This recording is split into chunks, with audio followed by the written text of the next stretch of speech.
This conference will now be recorded. Hello, everyone. Welcome to my series of tips and strategies for the IELTS and PT examinations. I am Jackson Abnis, tutor coach with Y-Axis Solutions Private Limited for the IELTS and PT. I welcome you once again for my tips and strategies video.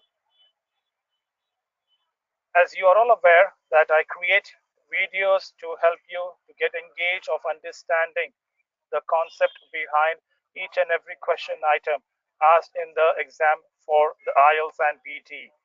In my series of video wherein I have shared vital tips for you people to understand every question item and to you a strategy to be utilized to it. Today, once again, I am here with important information with regards to the IELTS speaking module. So let's begin with our journey. Please remember to listen to the entire video till the end so that you understand the entire concept nicely. For the IELTS speaking module, as you all are aware that there are 3 different rounds in which you will be evaluated for your speaking. Round 1, which is for 3 to 4 minutes. Round 2, which is a cue card round. And round 3, which is a discussion round. I have already shared some important insights for round 1 and round 2, which if you like to listen to, please visit my earlier videos and watch the videos till the end to understand those topics nicely. In my today's video, I am going to specify and share with you insights for the part C of the speaking module of IELTS examination, which is also termed as an interaction or a discussion round. So let's begin with our journey. Remember, in order for you to understand part C, it is important that you reflect on your part B nicely, because the questions that are going to be asked in round C will be dependent on your round 2 topic. For example, if you have received a topic of interesting historical place in round 2, be rest assured that in round 3 you will be asked all the questions pertaining to monuments, museums, or architectural historical feats present out in your country. Now remember, the most important thing for your round 3 is for you to elaborate your answers. Unlike part A or round 1, which is also termed as a question and answer, but there you need to be specific and answer the question given to the tenses provided. But here in round 3, you need to be a little more comprehensive. Let's try and understand what round 3 is all about. Round 3 is a platform for the evaluator to finally come to a conclusion of your language proficiency and your ability to produce the language nicely. Hence, the evaluator might ask you different types of questions. Some of the common types of questions are opinion-based questions, as in, what do you think? In your opinion. All right, these will be the kind of questions directly asked to you, which asks you your stand on whatever the topic has been shared. You can either get a predictive or a suggestive question, as in, do you think in the near future? What do you think in the near future? Suggest some measures. So these are the kind of predictive and suggestive type of questions that could be asked. You can also be asked compare and contrast questions. Thus, did the eating habits in the past changed as compared to the present situation? Or will the eating habits change from the present till the near future coming up? So you might be getting a compare and contrast question also. Or you might get a problem or solutions or advantages or disadvantages. Generally, these are all descriptive. That means that you need to provide a comprehensive answer. Now, there is a structure that you people can follow, especially for round 3. No matter whatever the type of question is, you can always begin with an opening statement.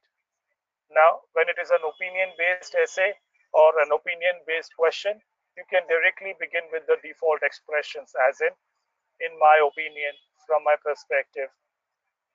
You share your opinion followed by a reason. Use the conjunctions because, due, since. This will help you to construct that sentence. Once you have provided a reason, then you can move to the body and explain your stand. Whatever opinion you have shared, explain it with supporting ideas. Possibly use an example in case if you want to create a story of it. So that way, the evaluator understands that you are able to understand and you are responding to the full question given. Remember, there will be various questions. That means the level of difficulty will increase from the first question till the last one. So remember to utilize a comprehension task of providing the details of your explanation nicely. Take appropriate pauses wherever needed, stop, and then start off with your sentence. Remember, this is also a round for the evaluator to interrupt you and counter argue on your viewpoint in case if there are any views being exchanged. Please remember to listen nicely and patiently to the evaluator's view or the question and then start answering that first, and then you can go back to your answer in case if you want to continue. It is not important that you need to answer the question completely. It is not important that you need to agree to the evaluator. What is more important is you need to understand that the argument is just been put up for you to understand and present your argument nicely. So please ensure that you utilize it in a very structured way. Provide examples wherever applicable, and accordingly you can utilize the time period to express your answers. So listen to it carefully and then appropriately put up your answers. Use your complex sentence structures more often.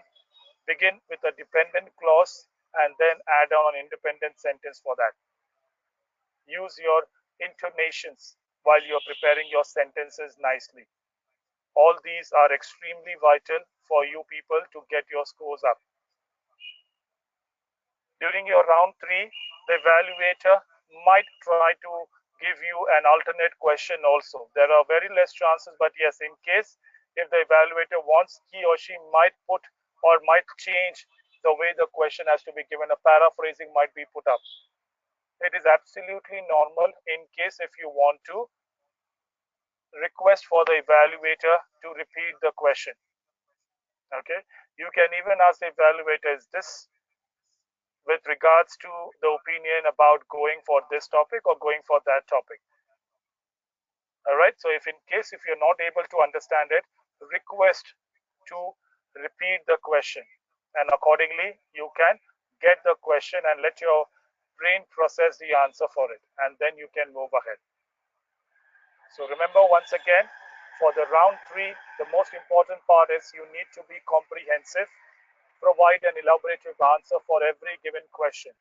Secondly, decide about a structure. Put your initial information, that means your stand or the opening statement, followed by a reason, and then start explaining. Possibly end every question or every answer with an example, and then wait for the next one to come in. Don't go too fast, neither go too slow. Use your pitching of your intonations appropriately, high pitch and low pitch, and then present your thought processes nicely. So now you have understood all the 3 parts of the speaking module. Compile these videos to your use, understand each part carefully, and practice more often. There are a lot of materials available in our website on the Facebook that you have logged in. Please refer to it for your additional practices. And in the end, please remember the 3 P's: practice, prepare, and finally perform for your examination. I wish you all the best and happy learning. Bye-bye.